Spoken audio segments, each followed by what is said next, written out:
Alright, so we'll just move it to the right because our other electronic publications are the missions, and our missions developer is Bull, and we like to hear Bull talk. Oh, lovely. I'm going to apologize now. I'm not going to stand up like they did because I've got a bum knee, so I'm trying not to stand.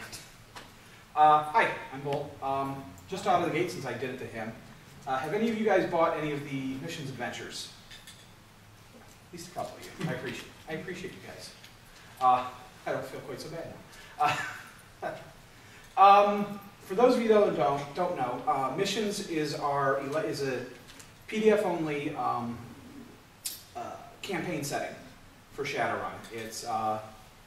They're short adventures that are designed to be able to be run at game stores and at gaming conventions within about a 4-hour time frame. So the overall adventures usually aren't all that long. They also would be good for a one-night adventure for your home campaign. However, we've been making it a point to include additional information within the framework of the adventure. So while the scene might be going to the bar to meet Mr. Johnson, and in a restricted time frame game, that's all you would do. But in your home game, there might be suggestions for, okay, if they're going to this bar, maybe there's a gang out front that's hanging out that decides to start giving them some crap. So it'll give you some stats for the gang, some suggestions for what they're doing. Things for that when you're not restricted by time, you can throw in to expand the game a little bit and give you some more to do with the adventure. The current campaign we're in season 4. We break our adventures up into seasons. And the current seasons take place in Seattle. And there are 2 plot lines running, one of which is dealing with, touches on the Dawn of the Artifacts adventure.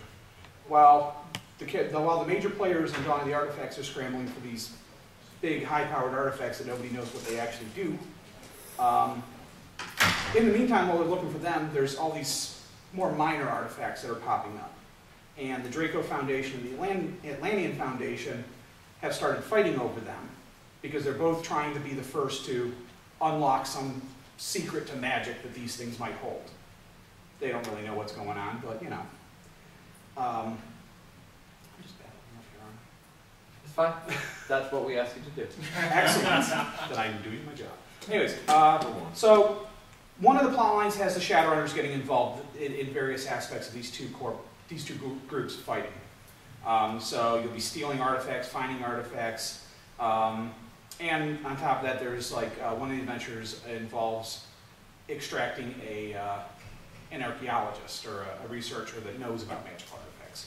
So that's one side of the plot line. The other side involves the Orc Underground. And the Orc Underground is a woefully unexplored place in Shadowrun, despite the fact that it gets mentioned pretty much every time Seattle shows up in Shadowrun products anywhere, and yet there's been about 4 paragraphs of actual description in 20-some years of product. Hopefully we're going to fix that in the ebook launch soon. We plan to. We plan to. It'd be nice if I got some text. I know. You didn't. I'm not writing it, so don't blame me. Keep the dirty laundry behind the scenes. No. You didn't mention it, so I was just, saying that's an upcoming product. I was pimping you, I wasn't. Excellent. Anyways,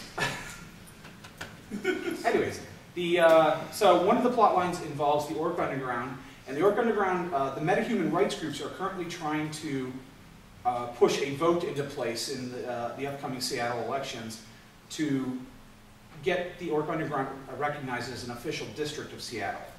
Because right now, it's just everybody just sort of tries to forget about it. The city of Seattle, however, is currently a little bit cash-strapped, and on top of that, the Underground's basically full of sinless who don't vote and don't provide any tax revenue, or criminals who actively don't vote and actively don't contribute taxes. So they don't want this to happen. So the secondary plot line involves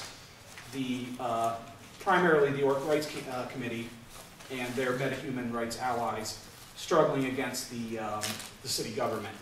And basically they're both trying to dig up dirt on each other and promote their own agendas to sway the vote come election time. And so the two campaigns follow those plot lines for missions. Besides that, we also have the convention missions that we do, which are are initially only run at the gaming conventions. Hopefully in the near future, we will have a compilation of the 2010 campaign missions that will be released in PDF finally. And then hopefully each year we'll do a group of these as a reasonably priced nice bundle pack of quick, easy adventures that can be run, dropped into your campaigns. And it's just, there's something for game masters to give them a little bit of a break from writing their own games and stuff. And that's pretty much it, I think.